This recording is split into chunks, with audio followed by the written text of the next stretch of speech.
बिहार की राजधानी पटना में विपक्ष की बैठक से पहले आम आदमी पार्टी के मुखिया और दिल्ली के मुख्यमंत्री अरविंद केजरीवाल ने विपक्षी नेताओं को एक चिट्ठी लिखी है।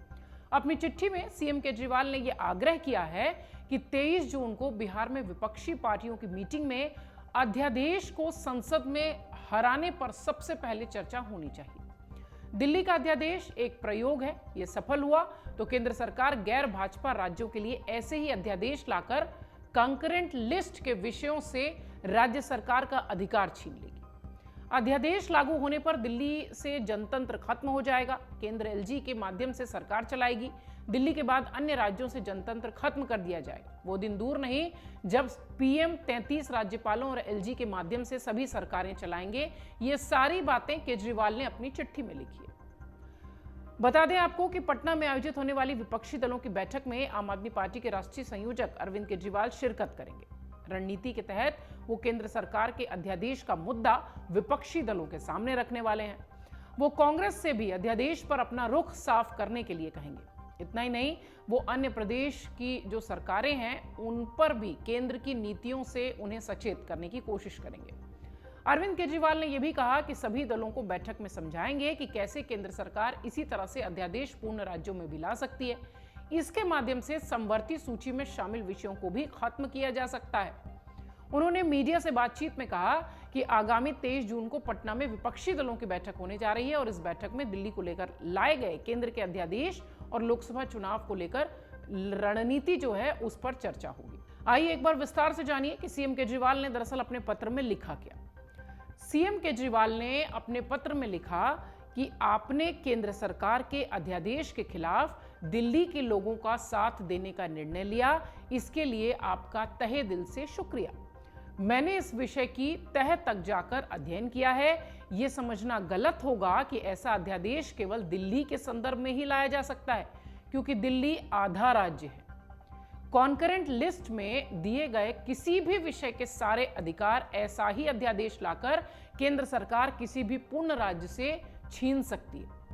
जैसे केंद्र सरकार ऐसा ही अध्यादेश लाकर किसी भी पूर्ण राज्य के बिजली, शिक्षा, व्यापार आदि विषयों पर से पूर्ण रूप से अधिकार छीन सकती है।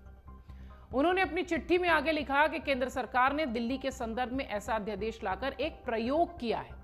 यदि केंद्र सरकार इस प्रयोग में सफल हो जाती है तो फिर से एक एक करके सभी गैर बीजेपी राज्यों के लिए भी ऐसे ही अध्यादेश जारी किए जाएंगे।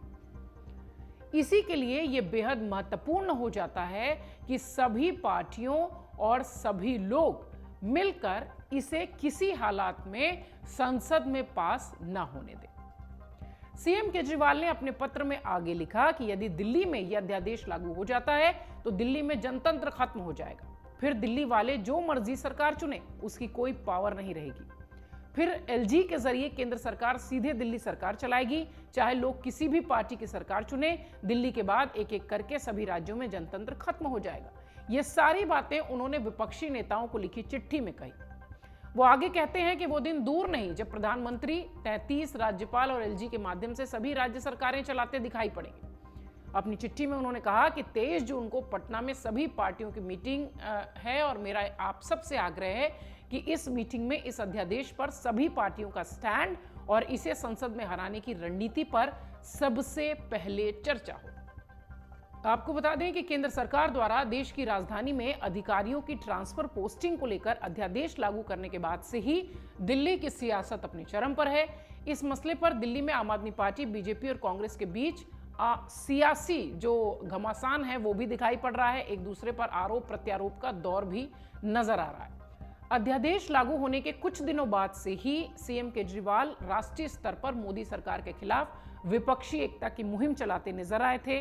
कई लोगों से उनकी मुलाकातें भी दिखाई पड़ी थी। दिल्ली के सीएम ने इस मुद्दे पर कांग्रेस से भी सपोर्ट मांगा था, लेकिन अभी तक देश की सबसे पुरानी पार्टी ने उनके इस प्रस्ताव का समर्थन नहीं किया। अभी तक इस मामले पर कांग्रेस से समर्थन नहीं मिलने के संकेत पर खुद सीएम केजरीवाल ने यह कहा है कि अध्यादेश केवल दिल्ली का मसला नहीं है, बल्कि ये गैर बीजेपी शासित राज्यों से जुड़े होने के कारण एक राष्ट्रीय मसला भी है। अमर उजाला अब आपके टीवी पर भी। अपने स्मार्ट टीवी पर YouTube पर सर्च करें अमर उजाला, चैनल सब्सक्राइब करें और देखें ताजा खबरें, वो भी HD क्वालिटी में।